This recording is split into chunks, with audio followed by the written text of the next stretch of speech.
Welcome to the Tech Egg. Don't get scrambled. Enjoy the video.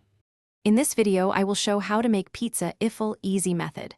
Start by proofing yeast in warm water with a pinch of sugar, then mix flour, salt, and olive oil, knead for 8 minutes, and let dough rise until doubled.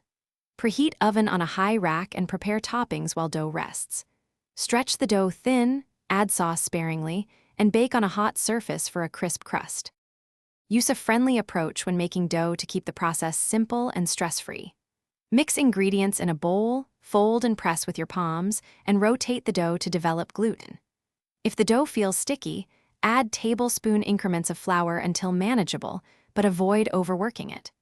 Place the dough in a warm, draft-free spot, cover lightly, and plan toppings while it rises to save time. Keep toppings balanced to ensure even cooking and vibrant flavor in every bite.